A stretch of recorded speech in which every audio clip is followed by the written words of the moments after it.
They said the moon was holy light. But tonight, it feeds on sin. When silver touches fire, when the beast faces the fallen, every prayer becomes a scream. The war between heaven and hunger has begun.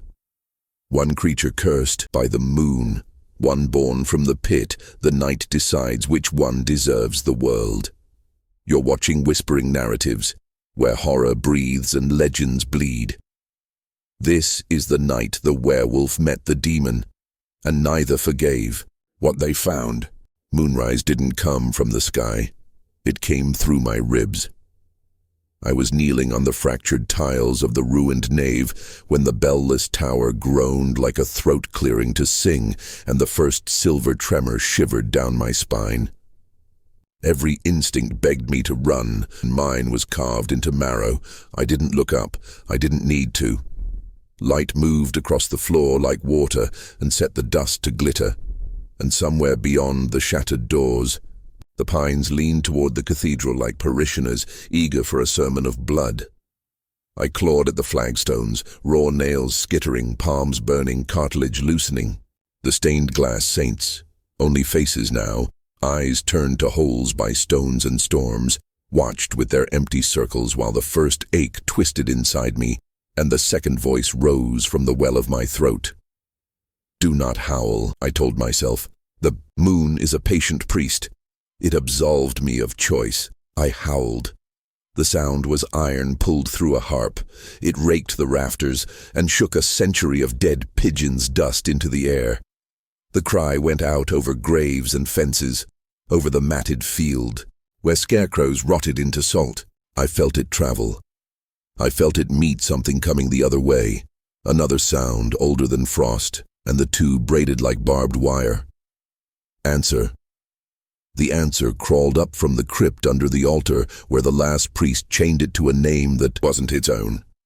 Fire breathed, but there was no fire yet, only heat, only the smell of old incense waking into a sweeter rot. I tried to say a prayer, and my jaw broke the word in half. Teeth budded from gum like white thorns, and my tongue learned new geography. When my hands hit the stone again, they didn't land as hands, they landed as instruments. I rose into another shape. The moon finished its blessing, and the earth opened. The first step shook dust from frescoes of heaven. My new weight made the church remember it had bones. My fur hissed under cold moonlight, each hair a silver filament lifting to the lit breath. I could hear everything, beetles in the paneling, mice whispering in a statue's cracked foot, the soft distance thunder of a storm that hadn't learned its name yet. But I heard hunger loudest. It wore chains. It kept its voice until it wanted me to listen. Then it parted the altar like skin. A hand too long for mercy pressed upward, black as char, knuckles ridged with scripture in a language that never loved men. The chains were iron, once. Now they were only old ideas. They fell from the wrist and clinked like bells in a drowned town. Heat licked the rafters. Candles that were only stubs hissed themselves awake and went blind again. I showed my teeth because my new shape was honest. It showed its teeth because it had learned politeness from saints. You howl, it said, and the words were maggots warming into flies, as if the night belongs to you. I circled. The moon drew an aisle for us, a white road between pews shattered by storms. He stepped onto it barefoot, hooves remembering they had once been hooves, now shaped like the promise of hooves. Wings unfurled, feathers smoldered at the tips, molting ash. A crown of rust sat on horns that grew backward into its skull. Like regret. The night belongs to the one who bleeds for it, I answered, but my voice came in two pitches, one human, one not. The demon smiled, and the smile was like a lit match lowered into oil, then bleed. We met at the center where moonlight and shadow shook hands. He moved like a memory of falling. I moved like I'd been invented to hunt it. Claw found flame, flame found fur. The touch wrote a psalm in pain, stanzas eating stanzas. He lifted me and threw me with a gesture that once parted seas and now parted pews. Wood exploded into a flock of splinters, a boundary of knives. I twisted before the pillars greeted my spine and hit with more grace than any man deserved. I smelled my own fur burn and refused to fall apart. The moon hummed in my skull, a rhythm old as wolves, older than forgiveness. I fell into it like a soldier falls into marching. The demon raised a hand and ash rose around him like snow going backward. His eyes were deep wells where stars drowned. "You are a wound pretending to be a body," he said. "You are a sermon pretending to be a god." He grinned at the blasphemy, delighted to be seen. "I am the hand that corrects the hymn, and I told him, stepping forward, claws carving cursive through stone, am the note that will not resolve." He came fast. I came hungry. When his arm swept, the air sharpened and the nave lengthened. I was briefly running forever, and then I wasn't, because my legs remembered the trick of leaping at the throat of forever. Teeth met the hinge of his jaw, my mouth filled with copper and coal. He screamed, and the scream didn't stop. It multiplied, a choir birthing itself from his chest and flying open, a wing of noise. It pinned me to the ceiling with pressure, alone. I crumpled the vaulting with my back and rained plaster on both of us like a winter. "Bow," he said. "Not to me, but to gravity." "Come down," the moon whispered. "Only to me." I introduced the demon to the floor by crossing the space. His voice denied and driving him into the altar. Stone split like bread. Old wine bled from the fractures as if the church remembered its throat. He liked it. "Good." He sighed. He stood, dusted himself with sparks, and struck me with his shadow. "There is a color blacker than night. It is the absence of being believed in."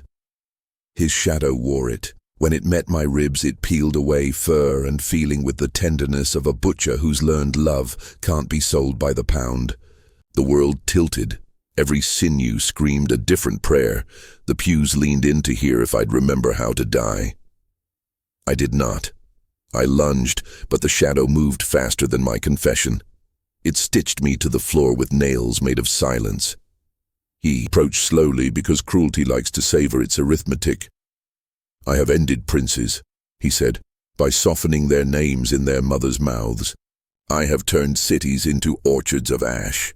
I have taught men to burn the letters they wrote to their children and call that victory. You are not even a thought." The nails held until the moon grew tired of patience. Something spoke inside me, not words, a hinge opening. I tore the silence out of me like a hook from a cheek and rose with the nails still stuck, studding me like constellations. I shook myself, and the nails rang against stone as they fell, a midnight rain. He laughed, pleased. "Very good." He wanted me to come close. I didn't. I took the longer road, through the side aisle, past the baptismal font that had collected rain and mice, over the bones of an old procession that never finished its hymn. He kept pace with insultingly lazy steps, every footfall a small war the stone lost beautifully. I stopped at the doorway to the sacristy, where a rack of rotted vestments dangled like molted skins. The wind came through the broken stained glass and made the tattered stoles perform their private suicides. I listened to the wind the way a knife listens to a whetstone. It said, "Roof." I leapt for the choir loft, caught the thunderstruck beam, clawed my way up through dust that tasted like forgotten prayers. The demon did not hurry. He rose the way smoke learns a room. I could feel his smile following, patient and unpunctual. The storm found its cue. Lightning wrote a door in the roof and opened it. I went through first. He came through brighter. The night on the roof was a bowl turned over and filled with wolves howling at the outside. The red moon hung so low, it licked the broken slate with its cold tongue and left a rim of frost along each edge. Spires speared the sky like accusations. The cemetery lay around the church like a collar of teeth. He landed without sound. Wings furled, the embers at their tips making the moon look jealous. The wind had teeth too. It nipped my ears and brought me the village in pieces, a baby crying, a cow dying somewhere it should have lived, a hammer falling from an empty hand. I could smell laundry abandoned in the sudden storm, the iron in the nails of doors that wouldn't keep anyone safe, the copper in the tongue of a man who lied about something too small to be forgiven. "Look down," the demon said. "They will give you up by morning anyway. Then morning will be bloodless," I answered, which was not true and therefore felt like hope. He gestured toward the moon with his crown of rust. "You mistake your leash for a crown," I charged. He dissolved into heat and reassembled behind me, lazy as a cat. His hand found my spine and reminded it of fire's first argument with flesh. Sound left me in pieces. I turned and bit what was offered. The wrist, the bone like a locked door, and the door gave, and flame came out the way geese come out of a sky at migration. It filled my mouth. It tried to live in my throat. I bit harder. The flame bled. Demons do not expect their heat to be harvested. He drew back with that delighted grin. "Thief," he said. "Scavenger," I corrected, and spit the fire into his face. It made no sense. It made his smile falter. We danced along the roof, slate skidding under our feet, the drop to the graveyard yawning like a congregation's gasp. Lightning took photographs we will never see. Thunder applauded our mistakes. He tried to wrap me in his shadow again. I pinned the shadow with a roof spike, broken by some older storm, and the shadow writhed like a pinned centipede. "Do not bring nails to scripture," he hissed. I brought teeth to scripture. We met at the edge where the gargoyles used to sit before they learned falling.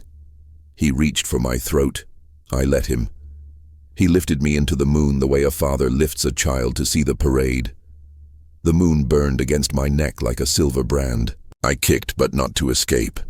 I kicked to go higher, and I twisted in his grip, and we went over the edge together, the graveyard rising like a choir. We hit so hard the earth remembered the old god of impact. It opened its mouth and said the first letter of my name. We fell into it. The crypt was a ship that sank without water. We fell past epochs of brick and bone. The last priest's chains slithered against us, suddenly alive and hopeful, like serpents sensing a pulse in a corpse. The demon burned them with a glance, and they curled into punctuation marks at our feet. We landed in a room too small to hold all the shadows it contained. They hung from the ceiling like arguments. The walls sweated salt. The air was old wine regret. I could hear the ocean from 1,000 miles inland. It sounded tired of pretending to be a mirror. He circled slowly, fingers trailing the walls, leaving char letters that lived until they died. "They built this over a door," he said. "They always build churches over doors, as if flooring is a solution." I felt the door without seeing it. It wasn't a thing, it was a mistake. The place where a prayer had asked for the wrong kind of answer and got an enthusiastic yes. My fur stood. The moonlight did not reach here, and yet I wore it inside me like a fever. It pushed at my ribs, wanting out, wanting to shape the dark. He came casually, as if we were the only two people at a party, and he pitied me for not knowing anyone else. His hands were gentle when they closed on my skull. He turned my head toward the door. "You have a choice. No beast has been trusted with.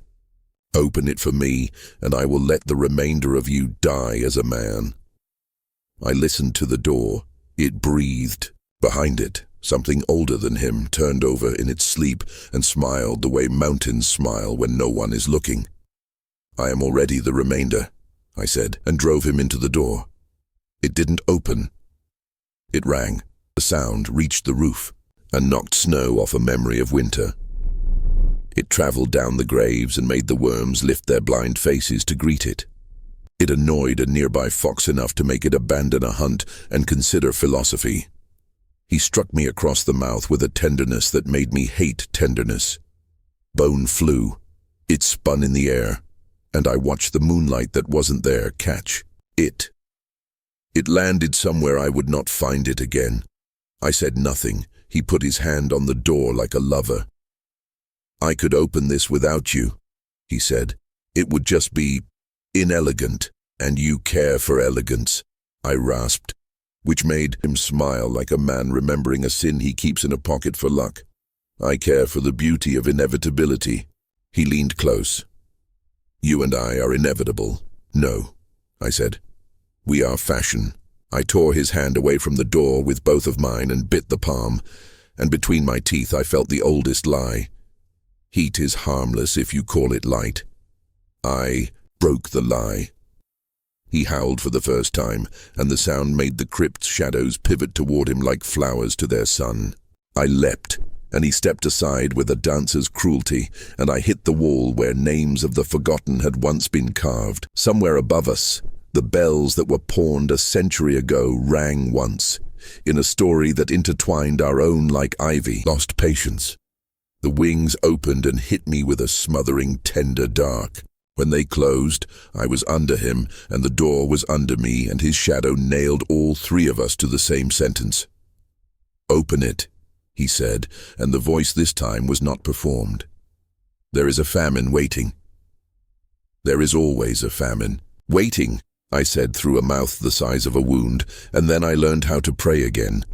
But I prayed to the moon. Prayer is not words. Prayer is pressure. I pressed my body against the door and remembered running through pines with a mouth full of copper. I remembered snow blue as a saint's eye and a howl that made the ribs of the world become an instrument. I remembered hunger as an honest politics. I remembered a girl I loved who would not leave the porch when the sun went down because she wanted to hear the night choose someone else for once. I pressed. The moon answered not as light but as angle, tilting the world the smallest degree so my weight meant something new. The crypt tilted, the names on the walls slid into the years. The demon felt it and laughed with pride, as if he were the teacher and I the cleverest student. Yes, he breathed. Yes. The door sighed. He leaned, expecting grace. I bit him, not his hand this time, his throat. Every story that ever pretended not to be about appetite became honest in that bite.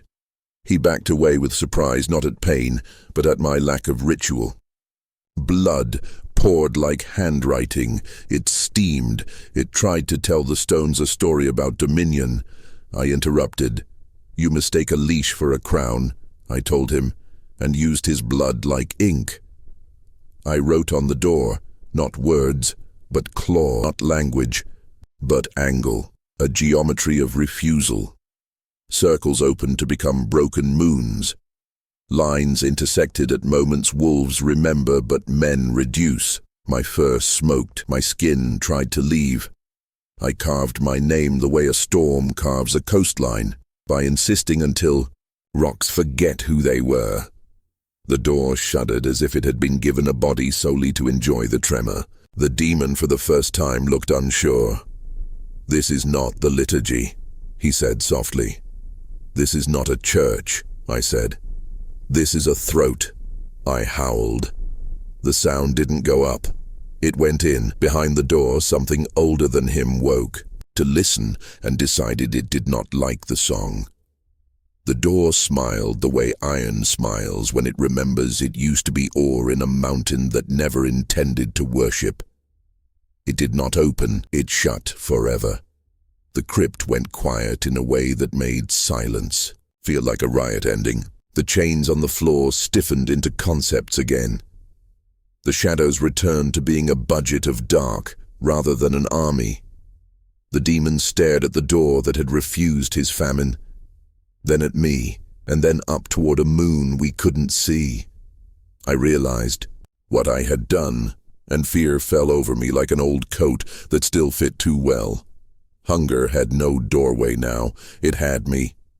He smiled, slow as a bruise blooming. You have made yourself an altar. I was always an altar, I said, and rose. We did not go back up the stairs. We took the hole my fall had married to the earth. The demon ascended by turning absence into rungs. I climbed with claws. The storm had moved directly overhead as if drawn by our noise. Rain came through the broken roof like a decision. The nave smelled like relief trying to impress despair. We faced each other on the aisle once more. The moon made the floor a white river. The rain made it 1,000 broken mirrors. In each mirror, I was a slightly different wolf. In each mirror, he was the same fire. He looked almost fond. You are a solution to a problem no one wanted solved. Then stop me, I said, and my voice was my father's voice when he taught me to aim. He did not rush. The wings folded, the hands raised. The language on his knuckles woke again and promised everyone an ending so clean they would mistake it for mercy. I ran. The roof listened because it had learned I would show it something. Beautiful if it helped. It dropped a beam at the exact wrong moment for him and the exact right for me. He burned it to an idea of itself and kept moving. But the idea of a beam is heavier than wood. He shouldered it. He hated that he had to. Hate made him honest. He swung at me with that honesty. I took the swing and let it carry me into him. There is a trick you can do with momentum when your bones belong to the moon.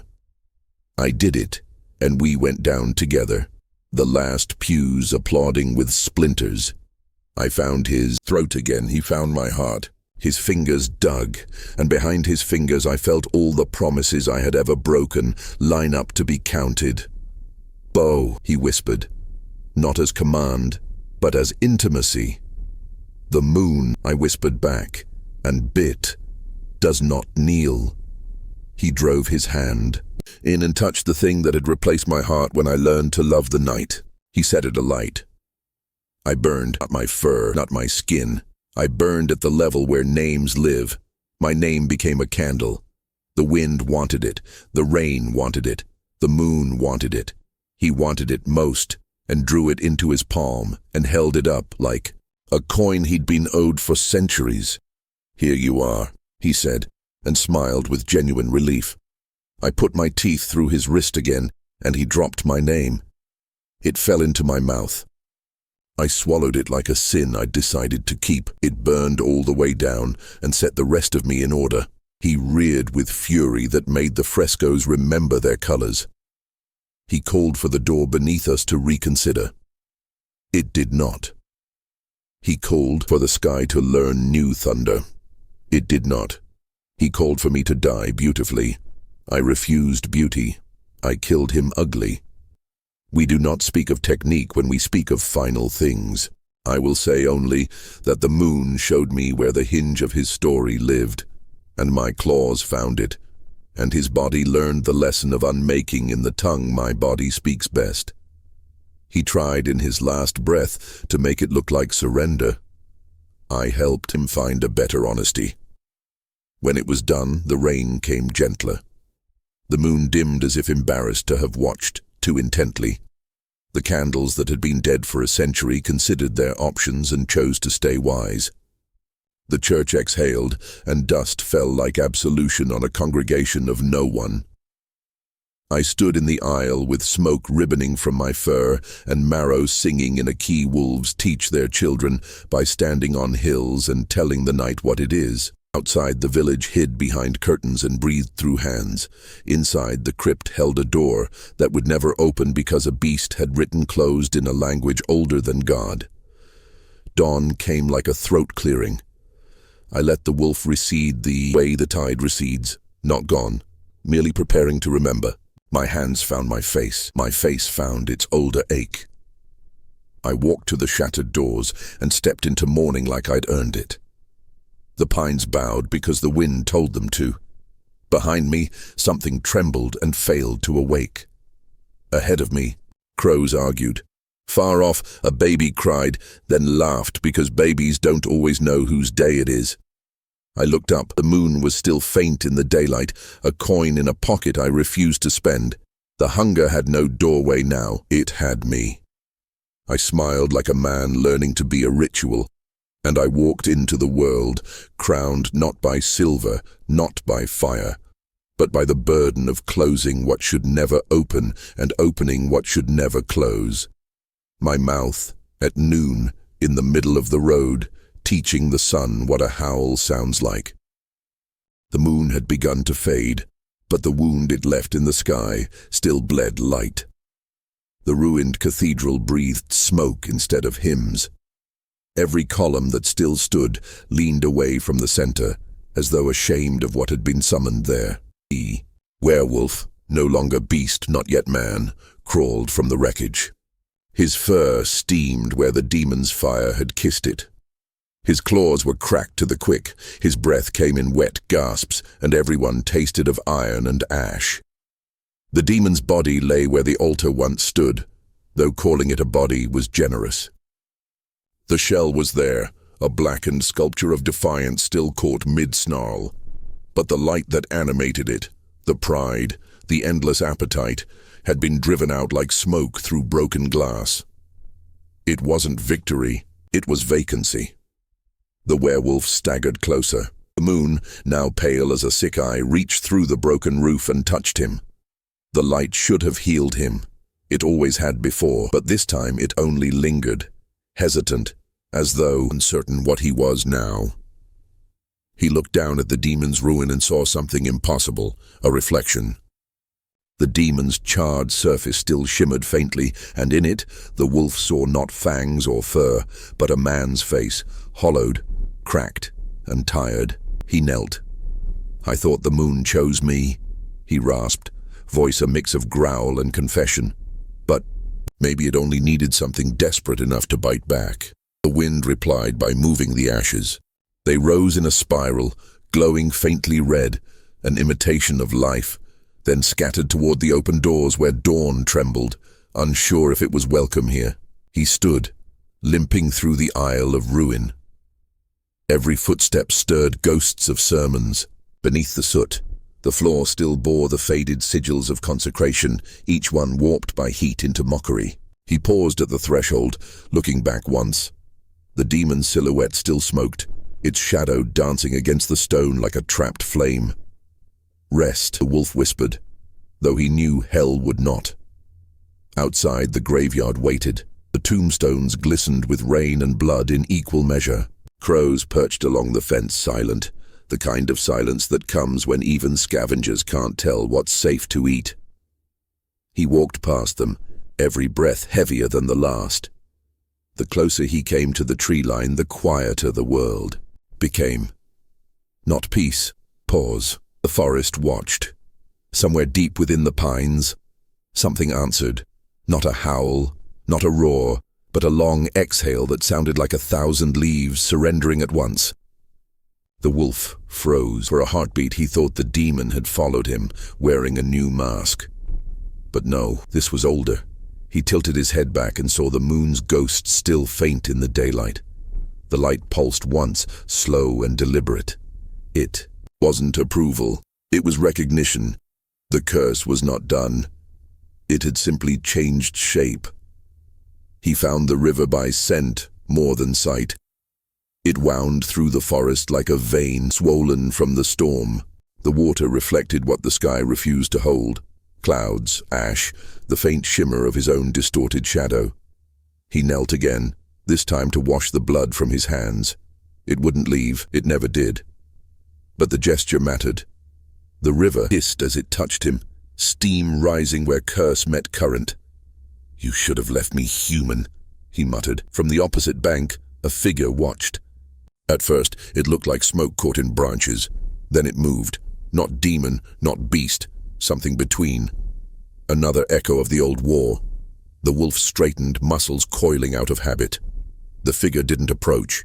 It simply raised a hand, and light flickered within its palm, not fire, but memory. He recognized it instantly, the demon's crown, the rusted ring of pride. The figure tossed it into the river. It sank without sound. When he looked up again, the figure was gone. That night, he built no fire. He sat beneath the naked trees, the stars pale as old bones, and listened to the forest breathe around him. Every sound felt amplified. The sigh of a branch, the whisper of wind across stone, the heartbeat of the world finding its rhythm again. He thought of the demon's final words. "You have made yourself an altar." Maybe that was true. Maybe every beast that survived was an altar built to worship the thing that hunted it. He lay back against the roots and let the moon find him. It always did. The light slid across his face and he felt the wolf beneath his skin stir but not rise. Not tonight. For the first time since the curse began, he didn't fight it. He didn't feed it. He just let it breathe beside him like an old enemy sharing a fire. "Maybe we both lost," he said quietly. A voice, his own, or something older, whispered back, "Maybe that's the point." By dawn, the storm had passed. The forest glittered with dew and ruin. Smoke drifted from the distant ruins of the church, curling upward like a prayer too tired to finish. The wolf rose, every bone reminding him of what it had cost to still exist. He walked until the scent of ash faded, until the moon's ghost dimmed completely, until he could no longer hear the echo of wings in the wind. He reached a clearing and stopped. The soil there was black and wet, but in its center grew a single white flower, moonbloom, a plant that only rose where blood had sealed a pact. He knelt before it, not to pick it, but to understand it. The petals glowed faintly as if remembering the night's fire. He smiled, not joy, not peace, but recognition again. Some things burn so completely they leave light behind. He turned east, toward the thin red edge of morning, and began walking, each step softer than the last. Behind him, the forest exhaled, and the wind carried a whisper through the branches. Not warning, not farewell, promise. And somewhere deep beneath the ruins, in the belly of the earth where chains cool slower than fire, the ashes shifted. A single ember flared. The demon wasn't gone, not entirely. Nothing that old ever really dies. It just waits for another name to wear. The moon watched. The world turned. The story, as it always does, prepared to start again. If the moon ever touches your dreams, remember, it doesn't grant mercy. It collects debt, and some debts howl forever. If you survived the Moon Devours Hell, the next horror waits below. Click the moon before it clicks you. Subscribe to Whispering Narratives, where legends breathe and nightmares evolve.